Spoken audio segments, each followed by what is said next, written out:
Karibu kwenye Remedify Coaching Program, Your Health is Your Wealth. Yaani afya yako ni utajiri wako. Na tunasema hivi kwa sababu tunaamini afya si tu swala la mwili, unajua? Kweli kabisa. Inahusisha sana kujenga akili yako na pia roho yako kwa maarifa ambayo ni sahihi na yanayokufanya ufikiri kwa kina. Kwa hiyo, wewe msikilizaji wetu, tunakukaribisha sana kwenye uchambuzi wetu wa kina wa leo. Karibu sana. Sasa, makala yetu ya leo bwana inabeba kichwa kinachovutia sana. Kwa Kiingereza inasema, if in doubt, ask the people of the book. Yaani, kama una shaka, waulize watu wa kitabu. Lengo letu hapa ni kupiga mbizi, tuangalie jinsi hii makala inavyochambua na kulinganisha maandiko ya kihistoria ya dini mbili kubwa duniani, yaani Uislamu na Ukristo. Na kabla tujaendelea sana, ni lazima tuweke mambo sawa hapa. Sawa, hebu fafanua. Yaani hii ni mada nzito sana. Inagusa imani za watu, na imani ni jambo la moyoni sana kwa kila mtu. Kwa hiyo kwako wewe msikilizaji wetu, tunataka ujue tangu mwanzo kabisa kwamba hatuchukui upande wowote wa kidini au kisiasa hapa. Ndiyo, sisi tuko katikati kabisa. Haswa, lengo letu sio kushambulia wala kutetea imani yoyote. Sisi ni kama waongozaji wako tu. Tunachukua hii makala tuliopewa kama chanzo, tunaiweka chini ya darubini na kuripoti kwa usahihi kile ambacho mwandishi ameandika.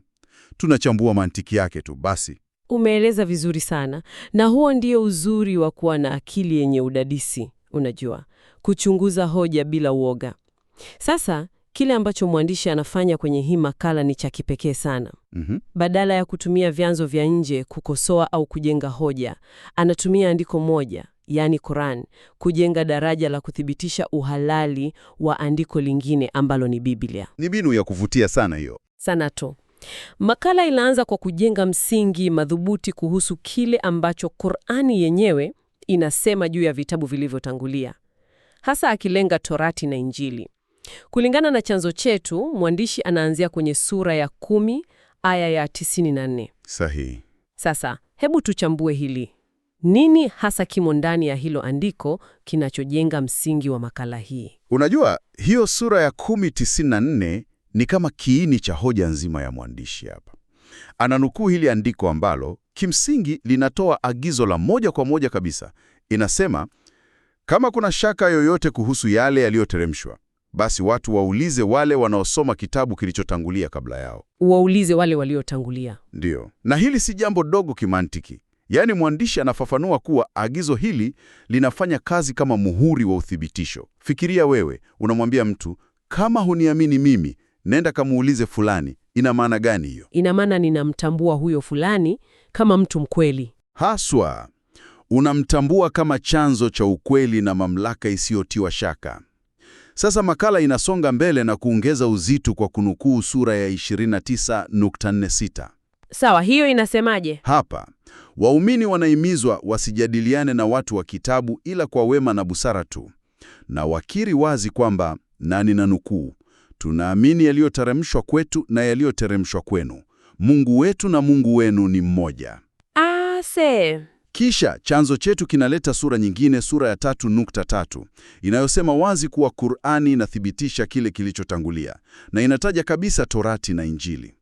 Kwa hiyo mwandishi anatumia huu mfuatano wa maandiko kuonesha kwamba msingi wa awali kabisa ulitambua vitabu hivyo kama ukweli.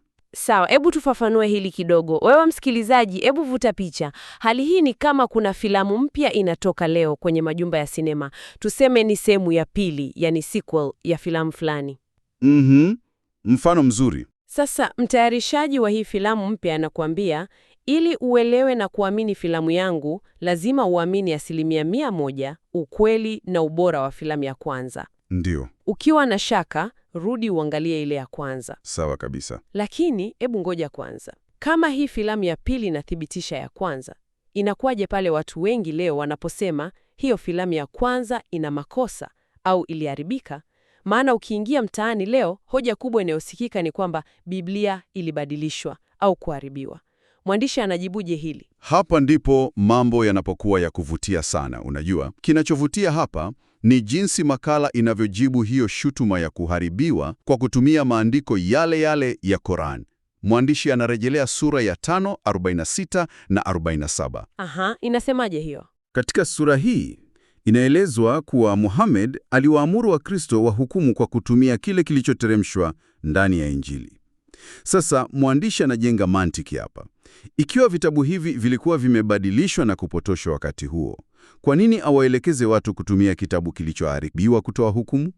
Hilo ni swali zito. Zito sana. Makala inasisitiza kwamba kama kiongozi alijua kabisa kuwa vitabu hivyo vimepotoshwa, halafu akawaamuru wafuasi au watu kuvitumia, ingemaanisha anawaelekeza kwenye upotovu kimakusudi. Umeona, Na kwa mujibu wa mwandishi, kufanya hivyo kungemfanya awe nabii wa uongo. Kwa hiyo hitimisho lake ni kwamba hakuamini kama vimeharibiwa. Yaani ni kama daktari bwana. Daktari anajua kabisa hii dawa imeharibika, muda wake umeisha, ina sumu. Halafu bado anakuandikia unitumie. Ndiyo, anawaandikia wagonjwa wake hiyo dawa. Haiwezekani. Ikiwa aliwaambia watumie Injili, basi kwa mantiki hii, lazima aliamini kuwa Injili hiyo ni safi. Haswa. Na mwandishi haishii hapo. Kuweka msumari wa mwisho kwenye hoja hii, analeta sura ya 6, 114 na 115. Sura hizi zinasimama kwenye kanuni moja kuu sana. Ipi hiyo? Kwamba maneno ya Mungu hayawezi kubadilishwa na mtu yeyote. Mwandishi anaunda syllogism hapa, yani mtiririko wa kimantiki. Anasema ikiwa maneno ya Mungu hayawezi kubadilishwa, na ikiwa Torati na Injili zinatambulika kama maneno ya Mungu, basi haziwezi kubadilishwa. Ndiyo. Inafuata moja kwa moja. Kwa hivyo, makala inahitimisha kuwa hoja ya kwamba Biblia imebadilishwa inapingana moja kwa moja na Kurani yenyewe. Hili ni dhihirisho la jinsi akili inavyohitaji kuchuja taarifa kwa kina, wewe msikilizaji. Yaani uwezo wa kuona mianya ya kimantiki kwenye maandiko au hata kwenye taarifa za kawaida. Kweli kabisa, inahitaji utulivu wa fikra. Na kwa sababu tunazungumzia umuhimu wa kujenga uwezo wako, hii ni fursa nzuri kwangu kukupa wito huu muhimu sana. Kwa furaha, tafadhali tembelea podcast series Readify Coaching Program kwa vipindi vingine vingi vya kusisimua. Pia, usisahau kuangalia maelezo ya kipindi au episode description kwa rasilimali zaidi zinazoweza kukusaidia kukua katika roho yako, akili yako na mwili wako. Grow in your spirit, mind and body. Jambo la msingi sana hilo. Na pia usisahau kuanza mafunzo yako ya Biblia bure kabisa katika chuo cha Tyrannus Hall Bible College, yani THBC, kupitia kiungo hiki https://beacons.aka/2020 Tyrannus Hall Bible College. Karibuni sana mtumie fursa hiyo. Sasa, turudi kwenye uchambuzi wetu bwana. Tumeona jinsi mwandishi wa makala anavyojenga hoja kwamba vitabu hivi vinapaswa kukubaliana. Ndiyo. Lakini sasa andiko la baadaye linapodai linathibitisha andiko la zamani, kisha unakuta ujumbe unagongana vibaya. Nini kinatokea hapo? Maana makala inaingia kwenye swala la nyakati. Hapa ndipo mambo yanakuwa magumu sasa. Tukuhusisha hili na picha pana, makala inatoka kwenye uthibitisho wa kimaandiko na kuingia kwenye ukweli wa kihistoria, ambao wewe msikilizaji utaona hawatengi watu. Kivipi? Mwandishi anatoa takwimu na kalenda. Anaeleza jinsi Torati, yani Agano la Kale, ilivyotafsiriwa kutoka Kiebrania kwenda Kigiriki. Tafsiri hii inajulikana kama Septuagint. Sawa. Hii ilifanyika karibu miaka 300 hadi 200 kabla ya Kristo. Kabla ya Kristo? Ndiyo, kabla ya Kristo. Sasa kwa nini anataja hii Septuagint? Sababu ni kubwa kimantiki. Mwandishi anataka tuelewe kuwa mamia ya miaka kabla Qur'ani haijaandikwa, Torati ilikuwa tayari imetafsiriwa, imesambazwa, na nakala maelfu zilikuwepo kote duniani kwa lugha tofauti. Nakala zilikuwa zineshaenea duniani kote. Haswa. Kwa hiyo wazo la kwamba mtu fulani alikaa mahali na kubadilisha maneno yote katika nakala zote kwenye nchi zote bila hata mtandao internet. Umeona, ni jambo lisilowezekana kabisa kiusimamishi. Yaani ni kama leo utake kubadilisha habari iliyochapishwa kwenye magazeti yote duniani. Magazeti yapo kwenye maktaba zote za kila nchi, alafu wewe uje leo ushawishi dunia nzima kuwa gazeti lako moja tu ndilo sahihi, na yale mamilioni ya magazeti mengine yalibadilishwa kwa wakati mmoja na hakuna aliyegundua. Ni kituko, hakiwezekani kimantiki. Sawa, hiyo ni Agano la Kale, miaka 200 kabla ya Kristo. Vipi kuhusu Injili yenyewe? Makala inasemaje kuhusu kalenda ya Agano Jipya? Kuhusu Injili, makala inatoa tarehe mahususi. Inaeleza kuwa ziliandikwa kati ya mwaka 66 hadi 110 baada ya Kristo. Na kinachofanya tarehe hii kuwa na uzito sana ni kwamba ziliandikwa wakati mashahidi walioona kwa macho wakiwa bado hai, watu waliokula na Yesu, waliotembea naye, wote walikuwepo. Kwenye historia, ushahidi wa aliyeona kwa macho, yani eyewitness account, ni msingi mkuu sana. Kweli kabisa. Kisha makala inaweka wazi kalenda inayofuata. Qur'ani inakuja takriban miaka 600 baadaye. Na hapa ndipo mwandishi anapoibua ule mgongano mkubwa niliokuambia. Mgongano gani huo? Ingawa tumeona Qur'ani inasema inathibitisha Injili, makala inaangazia sura ya 4157. Sura hii inakataa kabisa kwa msisitizo kwamba Yesu alisulubiwa. Inasema hawakumua wala hawakumsulubu. Hebu ngoja kwanza. Inakataa kusulubiwa. Ndiyo, inakataa kabisa. Hapo sasa, huu mfumo mzima wa kimantiki lazima uanguke, kulingana na mwandishi. Kwa sababu kusulubiwa kwa Yesu si jambo dogo ambalo unaweza kusema, ni kosa dogo tu. Sio jambo la pembeni, hapana. Yaani sio kama kuuliza, Yesu alivaa nguo ya rangi gani siku hiyo. Kusulubiwa na kufufuka ndio injinia yenyewe inayoendesha Ukristo. Ndio uti wa mgongo. Haswa. Sasa wewe msikilizaji, fikiria. Inakuwaje andiko lililoandikwa miaka 600 baadaye, Na watu ambao hawakuwepo. ndiyo ambao hawakuwepo kabisa, lifike hatua ya kufuta tukio muhimu zaidi ambalo walioona kwa macho waliandika? Ni kama mtu aandike kitabu cha wasifu wako wewe, msikilizaji, miaka 600 baada ya wewe kufariki. Kisha apinge kila kitu ambacho mke wako, watoto wako waliandika ukiwa hai. Halafu andiko hilo jipya alidai kwamba lenyewe ndilo linathibitisha vitabu vya zamani. Inakuwaje ujumbe uwe ule ule wakati unakanusha injinia yake kuu? Hilo ndilo swali la msingi la makala hii. Na kwa upande wa makala, ujumbe wa maandiko haya mawili hauwezi kuwa sawa. Zinapingana katika mambo makubwa ya msingi sana. Ni kweli. Ikiwa andiko A linasema andiko B ni kweli, lakini andiko A linafundisha kinyume kabisa na msingi wa andiko B, basi andiko A linakuwa linajikataa na kujipinga lenyewe. Na andiko linalojipinga haliwezi kusimama kama chanzo cha ukweli. Kwa hivyo, haya yote yanamaanisha nini hasa kwa wewe msikilizaji wetu? Mwandishi anamfikishaje msikilizaji mwisho wa hoja hii nzito? Makala inafikia kilele chake kwa kutoa nukuu moja nzito sana, na nadhani inafupisha kila kitu. Inasema hivi: confidence does not equal competence. Kujiamini si sawa na kuwa na uhalali. Haswa. Mwandishi anatumia hii kueleza kwamba maandiko ya baadaye yanaweza kuandikwa kwa sauti ya mamlaka kubwa sana, yakatoa maagizo kwa ujasiri mkubwa, lakini huo ujasiri haufanyi makosa ya kihistoria kuwa ukweli.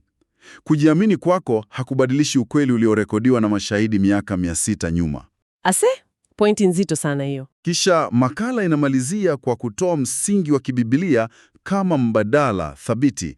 Ananukuu Yohana 14:6 ambapo Yesu anasema yeye ndiye njia, kweli na uzima. Kwa hiyo mwandishi anahama kutoka kwenye uchamuzi na kuingia kwenye mwaliko ulio wazi. Ndiyo. Analeta pia Warumi 19 na 10:13 kuhusu kukiri kwa kinywa kuwa Yesu ni Bwana na kuamini ufufuo wake ili kuokolewa.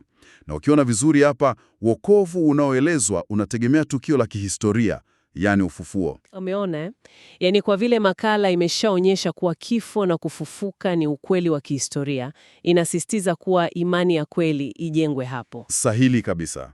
Sasa, ukiangalia yote haya, msikilizaji wetu mpendwa, ni mambo ya kutafakari sana, si ndio? Ndiyo. Na kwa kweli ningependa kumpa msikilizaji wetu jambo moja la kutafakari peke yake anapoendelea na shughuli zake. Karibu. Tukiweka kando hata swala la vitabu vya dini, hii kanuni ya kujiamini si sawa na uhalali inagusa maisha yetu ya kila siku sana. Fikiria, ni mara ngapi unapokea habari mpya zinazodai kujengwa juu ya ukweli wa zamani, lakini ukichunguza zinapingana na msingi wenyewe. Mara nyingi sana bwana, hasa hizi fake news mitandaoni. Umeona, mtu anakuja na taarifa, anaiwasilisha kwa ujasiri mkubwa sana, anaonekana anajiamini 100%, lakini ukirudi kwenye vyanzo asilia unagundua hana uhalali wowote. Kujiamini kwake hakuyafanya makosa kuwa ukweli. Hili linaweza kutumika kwenye taarifa za habari, sayansi, hata ushauri tunaopewa. Uwe na jicho la kuchuja. Usikubali taarifa zinazofuta ukweli wa asili ulio na ushahidi eti tu kwa sababu imesemwa kwa ujasiri. Kweli kabisa. Chunguza, pima mizani ya historia na mantiki. Wewe msikilizaji, hiki ndicho tunachojaribu kujenga hapa kwenye Remedify Coaching Program, uwezo wa kuchuja mambo. Haswa. Tafadhali, tembelea podcast series Remedify Coaching Program kwa vipindi vingine vya kusisimua. Pia, usisahau kuangalia maelezo ya kipindi kwa rasilimali zaidi zinazoweza kukusaidia kukua katika roho, akili na mwili. Ni muhimu sana. Na tembelea chuo cha Tyrannus Hall Bible College, THBC, kuanza mafunzo yako ya Biblia bure kupitia https://shop.beacons.ai 2020 Tyrannus Hall Bible College. Thank you for visiting the Remedify Coaching Program. We trust your time was well spent with us today. Bye for now. Always remember, your health is your responsibility. Asanteni kwa kutembelea Remedify Coaching Program. Tunaamini muda wenu umetumika vyema nasi leo. Kwa heri kwa sasa. Kumbuka daima, afya yako ni jukumu lako.